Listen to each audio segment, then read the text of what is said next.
kung umasta, akala mo sila talagang nagmamahal sa ating mga kababayan eh.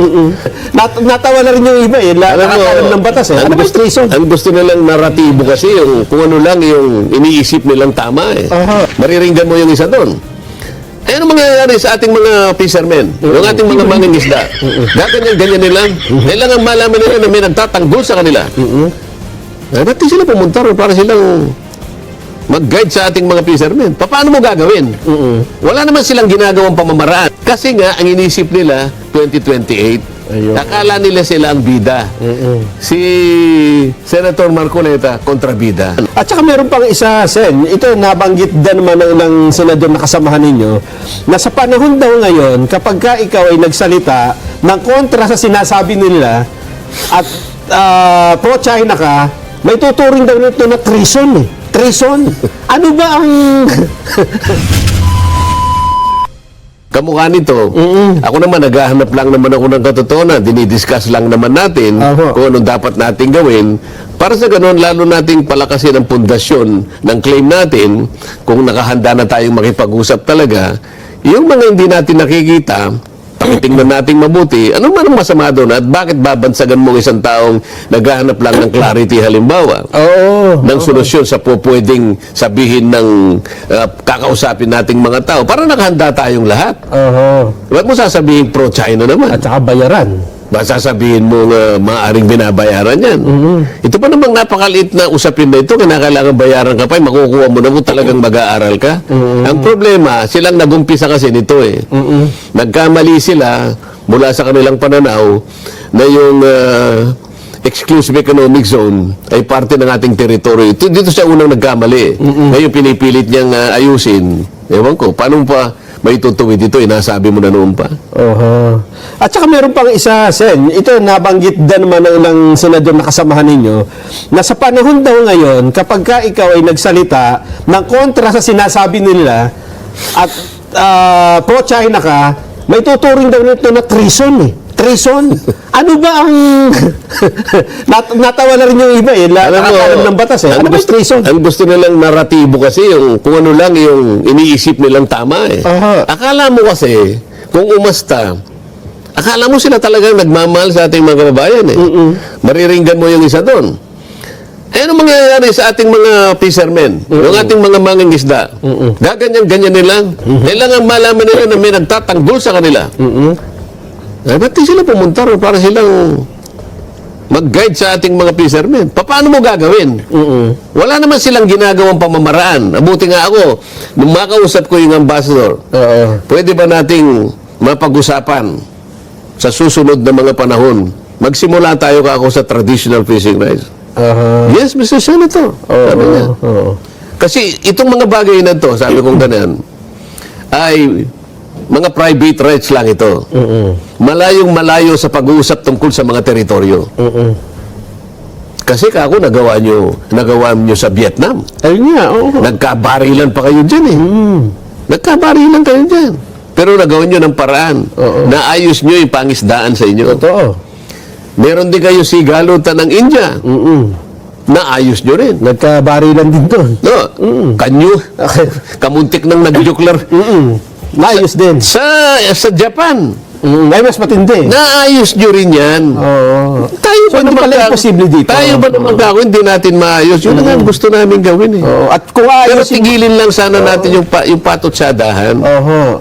At noon sa dinidiscuss ko eh, pati nga doon sa oil exploration at saka yung gas exploration, pinakita ko yung dalawang mapa, dated 2013 and 2024. Sa pagdaan ng panahon, kahit na nagbarilan, naggera ang Vietnam at saka ang China, nagawa pa nilang ayusin ang kanilang na-manage nila. Hindi ko sinasabing naayos. Na-manage nila kung ang pag-uusapan ay yung ikauunlad ng kanilang bansa. Parehong napakinabangan. So kapag ka pala pinag-uusapan national interest, pwede nilang isang tabi kahit sandali lang. Ilan ang oil exploration sa Vietnam? Ilan po? 60 to 70 explorations. Wow! Ang dami. Ganun kadami? 35 to 40 oil and gas exploration. Vietnam. Malaysia, 60 to 70. China, 60. Pilipinas, tanungin mo ako. Ilan? 12. Meron din. 12. Ikumpara mo sa 35 to 40, Oo, sa bagay, 60 to kukunti. 70. Oo. Bakit? Tutsada na patutsada tayong patutsada. Kapag ang kapakanan ng bansa ang pinag-uusapan, pwede natin isang tabi sandali. Pwede tayong mag-usap eh. All exploration ito eh. Oh. Ano ang problema natin? Halimbawa, pinag-uusapan natin kanina yung mischief rate. Ano bang problema doon? Ano po? Meron na sana tayong nasimulan na oil exploration. Tama, dun eh. tama. Sa, Ito yung napagkasunduan na yan eh. ito yung lugar ng service contract number 72. Number 72. Dahil wala na tayong oras, alam mo, i-discuss natin ito kahit isang buong araw. Aha, ang haba. Ha? Akalain mong maayos na sana natin eh. Oo, nagpirmahan na po dyan. Oo. Medyo umangal si Secretary Cusi noon. Kasi pumapil ang private sector. Di ko nang muna babanggitin ng pangalan. Isa sa ating mga industrialist. Okay? Yung Porma Industry at saka yung Sinok. Silang dalawa private. Oo. Sabi ni Secretary Cusi, huwag kayong, hindi kanya ang DFA yung magdidictate ng agreement ninyo. Ito pa rin ay kasi gas. Ano ito? DOE ito, hindi kayo. Okay. Sino ang advisor nito? Nung DOE? Ng Philippine counterpart ng Sinok? Sino? Justice Carpio. Kaya naman pala. Imbes na natuloy. Na walang... Maraming komplikasyon. Pero ibig ko sabihin, kung pinagsimulan sana natin sa mabuting pag-uusap, maging magkaibigan tayo, may mangyayari at mangyayari eh. Alang-alang sa interes ng ating bansa, hindi ito eh. Alam mo ito, payabangan ng payabangan.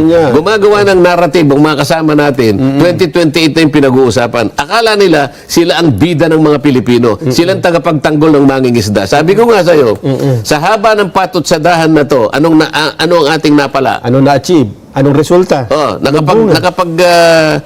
Nakahuli ba tayo ng kahit 1 kilong galunggong lang? Nakapagdagdag. Ha? Tumaas ba ka ako yung... Wala eh. Kasi nga, ang inisip nila, 2028. Ayun. Akala nila sila ang bida. Si Senator Marcoleta, kontrabida. At yan nung huli ko itatanong sa inyo, mukhang kayo din ng kontrabida. Kaya hindi natuloy ang pag-upo ni Loren Legarda bilang Senate President. Ngayon po ay viral sa social media. Ewan ko kung totoo, na kaya daw hindi natuloy ay dahil nabalitaan ng mga senador na kayo ang babalik sa Senate Blue Ribbon. So nung naraman nila, wag na. Balik na lang natin kay Tito Soto ang presidency. Ano ba talagang totoong pangyayari? Masasabi ko namang hindi totoo yun. Walang ganon. Oo. Kung halimbawa lang na nakuha nila yung majority. Apo. Halimbawa lang naman. Napalitan halimbawa si Tito Sen, halimbawa. At nilagay naman nila ako na matatanggap naman nila yun kasi ang majority talaga ang nagdidikta ng posisyon. Tama. So magiging consequential lang yun. Pero hindi dahil yun ang naging dahilan. Okay? Kapag nakuha halimbawa ng majority, halimbawa iba na yung Senate President, sino man ang maglalagay talaga kung sino yung gusto niya. Hindi dahil sa ako yung magiging dahilan. So hindi kayo kinausap na kayong gagawing Blue Ribbon uli? Walang ganon? Wala namang ganon. At wala ding... Pero naisip lang nila siguro na gumawa ng istorya. Parang ngayon, alam mo nga, sabi ko nga, pagka ako, pipilitin nilang magdrama. Gagawa, maghahabi ng kahit anong klaseng drama, para lang kumita sila sa kanilang mga vlogs. Nagpa-viral pagka Marcoleta nandun lang. Oo nga, siguro. Congratulations at nakakatulong ako sa inyo. Hindi ba? Congratulations, Notre Ban. Ayun. At inuulit ko, ikaw si PMQ. Ng GCash. Ikaw ay naglingkod sa GCash. Yan sinasabi ko na sa'yo. Nakita mo, 3 minuto ang sinayang ko sa aking trabaho para lang makilala kita. At ikinagagalak kitang makilala. PMQ. Ayun. Ayan.